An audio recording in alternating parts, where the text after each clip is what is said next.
Okay, so I would just like to thank one of my subscribers, Nick Xcore74. He pointed out that my previous video had a sound problem, so I'm going to try and make this one a lot shorter, hopefully to alleviate that problem. I have a new laptop now, so if anyone else notices the problem that I'm still getting adapted to this laptop, I've checked the sound settings. I'm not quite sure why that's happening. Anyway. Um, I'm just going to speak briefly about the migrant tragedy in the Mediterranean and a woman we have in the UK called Katie Hopkins, who's basically a very controversial columnist, commentator, although in reality she doesn't really deserve any of the attention she gets. And that's actually what this video is about. Um, well, I'm just checking the screen, I'm downloading something. Okay, so Katie Hopkins is well known for making very callous and shocking statements. Um, I want to make it clear, I'm not someone who sort of is very politically correct and believes everyone should hold back from speaking their mind. And that's not really what this is about. Katie Hopkins and anyone else has a right to their view, including despicable views. But I do not believe that she deserves the platform that she is given. You see despicable views from private individuals all the time. I'm not going to repeat too much. If you're wondering what this is about, please check out my video, Gobby Katie Hopkins, and you'll see the context of this. My argument here is that the problem mostly lies with David Dinsmore in the Sun. He is the editor of the Sun. He is in a more significant position than her. She's been propped up, but he is in a position of significant power. Um, as editor of Britain's largest newspaper, this is a man who can literally sway the general election, because for the last 30 years, no Prime Minister has been elected without the support of the Sun. A few nights ago I think it was on the BBC actually, there was interviews, might have been Channel 4, interviews with the Sun staff about their campaign against Ed Miliband. Now, whatever you think of the Labour Party or Ed Miliband, and I'm not 100% supportive of them, it is blatantly obvious that the Sun has a smear campaign against him. They're trying their level best to make sure he doesn't win the general election, just like they done to Neil Kinnock in 1992. And that, to me, is a threat to democracy. Now, it could be argued the Daily Mirror does the same thing with Cameron, but the Mirror doesn't have the sort of circulation the Sun has. Um, And the thing is, it showed sort of the Sun offices, they weren't even ashamed of what they were doing. They were gloating about it. But anyway, I'll stick to the subject here.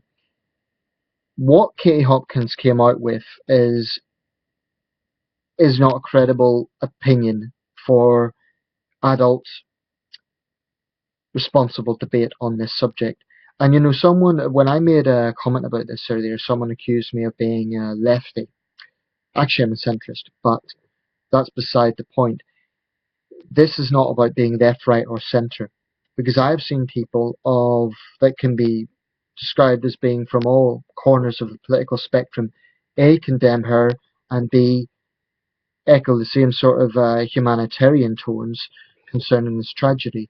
I've just heard on Classic FM the toll might be now as high as 900.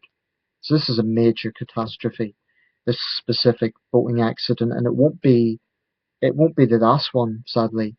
There are no easy answers. Possibly a naval blockade in order to deter the gangmasters, coupled with an expansion of the search and rescue mission for the immediate alleviation, could be an answer, but there's no easy answers. But whatever your attitude to it, I think any civil-minded human being would see what she said and recognize it as utterly reprehensible.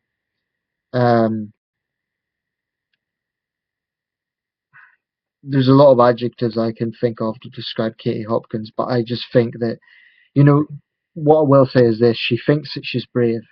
She said that on her Twitter account. I'm a brave woman. I speak my mind. No, she's not. she's just a playground bully, and she thinks she's intelligent. She thinks she's a radical warrior against political correctness. She's nothing of the sort.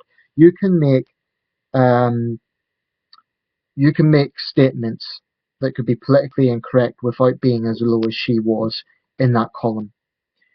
You can have right-wing views on immigration. That's fine, but the bottom line is this: if David Dinsmore didn't make the editorial decision to give her a platform, this hatred and this bile wouldn't be.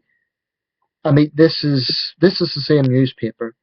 Let's remind ourselves that called the BNP a Nazi party, and there's a fair claim to that being true. But to me, that's a bit like Satan rebuking sin. The fact that the Sun thinks it has a moral high ground on these matters, when the same newspaper gives a platform to someone like Katie Hopkins, whose views are more extreme than any politician I can think of right now, and that's saying something. Nigel Farage comes across as a namby-pamby liberal in comparison to this woman. So really, the main issue for me here is the fact that she's being given a platform. Now, the Sun is a rag, but even responsible news or responsible media outlets have done it. This morning, I don't watch it regularly, but I'd say it's a relatively balanced, responsible program. Why do they give her a platform? Next, we'll be seeing her on Question Time, and I've even heard reports she's getting her own show. This this sick individual does not deserve the attention she is getting. Now, people might say, well, why make a video about her? But actually, I'm not focusing so much on her as the people who are giving her a platform. And I do believe it's a problem. Some people say, oh, if you don't like her, don't watch her. I disagree strongly, because when she's being given a platform in a national newspaper, that has implications. As one of my subscribers pointed out, there's probably a strong but silent minority of people who actually agree with her, and that's troubling. Once again, I'll just remind people, the language that she used describing these migrants as cockroaches is the same language that Hutu militias used during the Rwandan genocide. I'm not suggesting that her supporters are going to go out and kill migrants, but this is absolutely increasing racist sentiments, and it is beyond despicable. This thoroughly nasty woman does not deserve the airtime she gets. So for God's sake, let's stop. My appeal is to all media outlets, don't give this woman attention. David Dinsmore, I know you edit a rag, but even by your standards, this is low.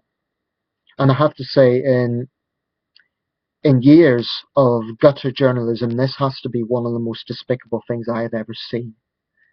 And I'm not a lefty. I'm saying this as someone with a centrist political outlook.